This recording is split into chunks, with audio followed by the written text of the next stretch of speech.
लेकिन कौन कौन से सब सुख? राज सुख भी और राम सुख भी। हनुमान जी दोनों सुख देते, राज सुख भी देते, राम सुख भी देते। राज सुख हाँ किसी को दिया, हाँ तुम्हारो मंत्र विभीषण लंकेश्वर भय सर्व जग किसको मिला? विभीषण जी को मिला, राजा बना दिया। कहाँ का? लंका का। जब पहली बार भेंट हुई विभीषण जी से, आहा, और जैसी पहली बार मिले, राम राम की सुमरन कीना, हृदय हर्ष कपि सज्जन चीन्हा, यही सब हट करी हूं पहचानी, साधु ते होए ना कारज हानि। साधु है और विभीषण जी से मिले, तुरंत हाथ जोड़ करके हनुमान जी बोले, और महात्मा जी लंकाधिपति की जय हो। विभीषण जी बोले, लंकाधिपति? हाँ तुम लंका के राजा हो? विभीषण जी बोले, हम राजा तो ठीक है, मंत्री नहीं है राजा। अच्छा किसी विधायक को तुम मंत्री जी बुलाने लगो, विधायक फूला नहीं समाएगा।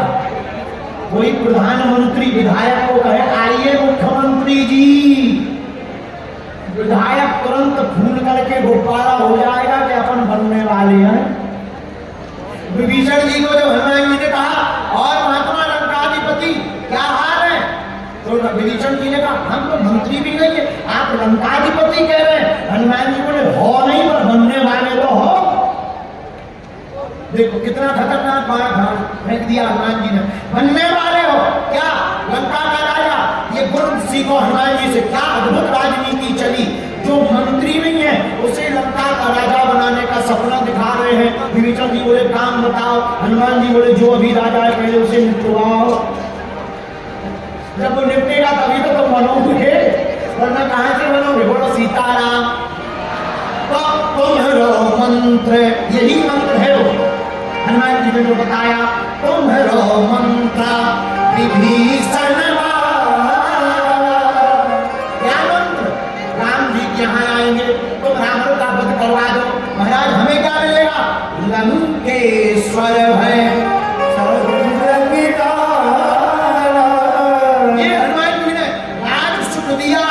केवल हनुमान जी राज सुख नहीं राम सुख भी देते हैं, क्योंकि ये राम रसायन तुम्हारे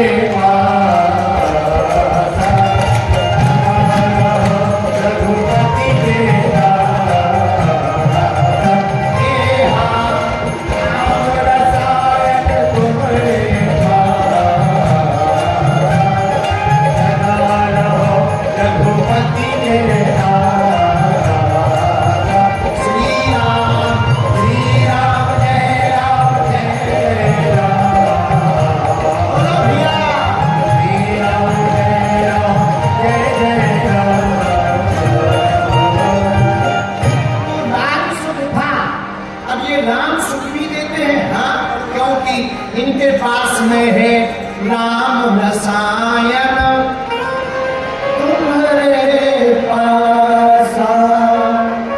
इनके पास राम रसायन है तो ये राम सुख भी देते हैं। अच्छा, राम सुख किसी को दिया है? भरत जी को दिया,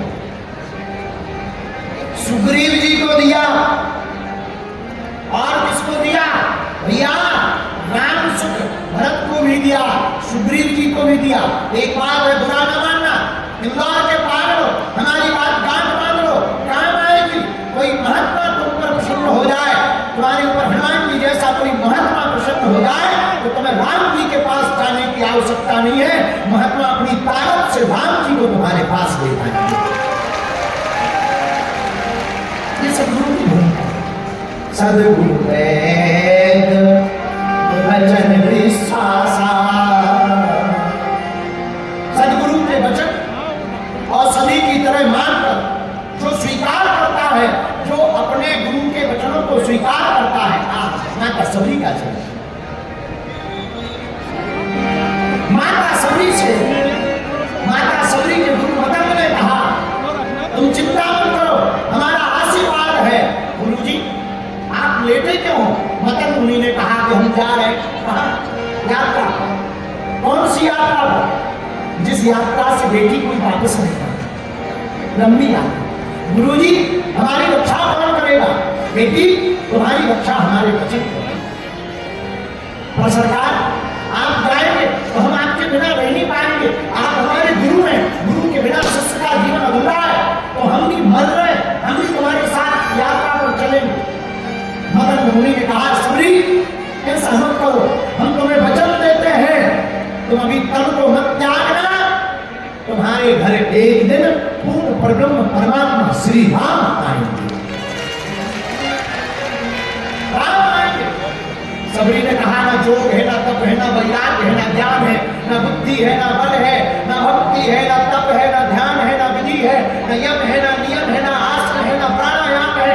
हमारे पास कुछ है नहीं, राम हमारे पास आएंगे। मदन मुनि ने कहा क्या?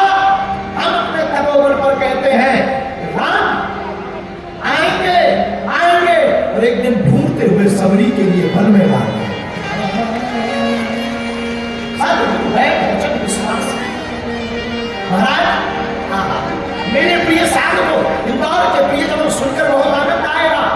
आपको पता होकर आश्चर्यचकित होगा कि माता सबरी ने 10,000 साल तक प्रभु राम की प्रतीक्षा की है।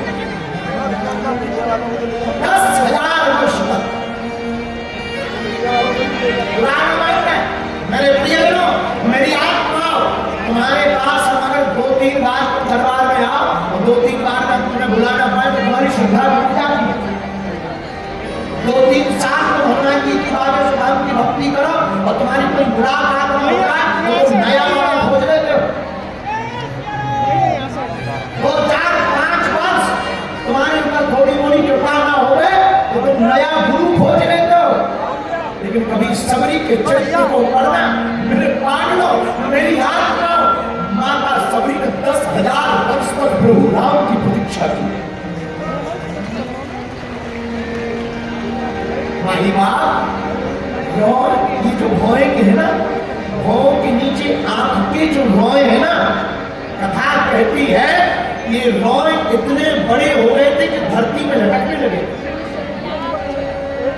जब राम जी बनाए, जब सबरी को पता लगा कि राम जी बनाए, राम जी ने कहा मां सबरी, तब आप सुनकर आश्चर्यचकित होंगे कि सबरी को राम जी को देखने के लिए दोनों हाथों से अपने रोनों को उठाना पड़ा, तब दर्शन भये। लेकिन सबरी ने कभी प्रतीक्षा नहीं छोड़ी। मेरे पागलों, भगवान की प्राप्ति, भगवान की कृपा, भगवान का आशीर्वाद परीक्षा से प्राप्त नहीं होता है, प्रतीक्षा से प्राप्त होता है।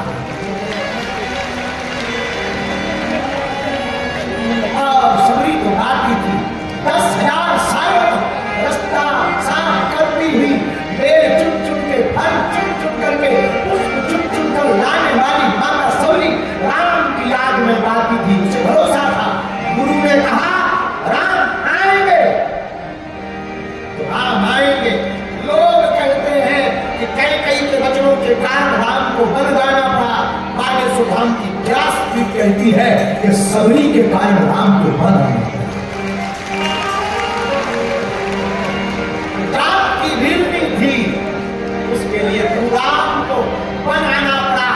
मेरी आत्माओं, मेरे प्रियजनों, मेरे इंदौर के पागलों, हमारी कथा को याद रखना। तुम्हारी जिंदगी में क्रांति न आए तो कहना भगवान परीक्षा से प्राप्त नहीं होते, भगवान तो प्रतीक्षा से प्राप्त होते हैं।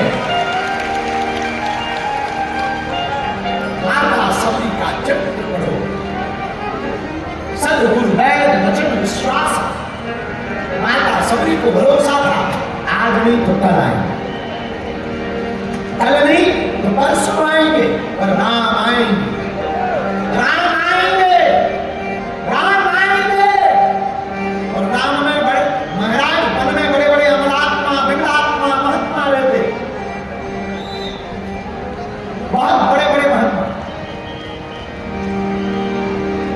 पयाहारी महात्मा, जलाहारी महात्मा, फलाहारी महात्मा, पवनाहारी महात्मा, 4 प्रकार के महात्मा पराहारी महात्मा, फलाहारी महात्मा, पवनाहारी महात्मा, जलाहारी महात्मा। जलाहारी महात्मा कहते थे कि राम बनाएंगे तो सबसे पहले हमारे घर आएंगे, क्योंकि हम जल पर ही रहते हैं। और दूध पीकर रहने वाले महात्मा बोले राम अगर वन में आएंगे सबसे पहले हमारी झोपड़ी में आएंगे, क्योंकि हम फलाहारी महात्मा। फलाहारी महात्मा बोले सुनो, न जलाहारी वालों के पास आएंगे न पयाहारी वालों के पास आएंगे। राम जी वन आएंगे तो सबसे पहले फलाहारी महात्मा के पास आएंगे। तब चौथे महात्मा बोले चुप, न जलाहारी के पास राम जी आएंगे, न पयाहारी के पास राम जी आएंगे, न फलाहारी के पास राम जी आएंगे।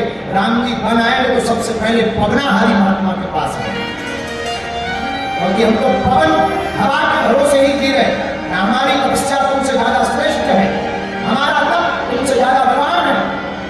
और सबरी उसी वन में रहती झोपड़ी बनाकर, उनको देख करके महात्मा कहते इसको तो कभी राम मिलने वाले हैं, इसको राम मिलेंगे। अरे मदन मुनि की बुद्धि मारी है, जो एक स्त्री को साथ में बना दिया, मदन मुनि की मति मारी गई। राम आएंगे तो सबसे पहले हमारे घर पवनाहारी महात्मा, जलाहारी महात्मा, पयाहारी महात्मा, फलाहारी महात्मा चिल्ला चिल्ला कर कहते राम वन आएंगे तो सबसे पहले हमारे पास आएंगे। और मेरे प्राणों, राम वन आए और चारों महात्माओं की झोपड़ी के बीच में खड़े हो गए। महात्मा आए, आइए सरकार, सीता प्रभु आप बनाए पर अकेले हैं, जानकी जी है नहीं, पधारो अंदर। पयाहारी बोले हमारे पास आओ, हम बहुत श्रेष्ठ तपोबली महात्मा है। चारों महात्माओं ने पुकारा, राम जी अंदर नहीं गए, महात्मा बाहर आए।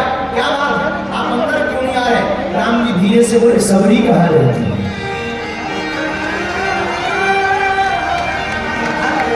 सबरी कहाँ रहती है? चारों महात्माओं का माथा फूट गया, भगवान है भी हमारा भरोसा उठ गया। तुम भगवान हो भी कि नहीं, भरोसा उठ गया। सबरी को बाहर चाहे चले जाओ, किसी और से पूछो, हमें नहीं है पता कहाँ रहती। और राम जी खोजते खोजते शाम के समय माता सबरी के घर पहुंच गए। क्यों? क्योंकि माता सबरी ना ये कहती थी कि मैं पयाहारी हूँ, ना फलाहारी हूँ, ना पवनाहारी, ना जलाहारी हूँ। माता सबरी कहती मैं जैसी हूँ अपने गुरु की बेटी हूँ।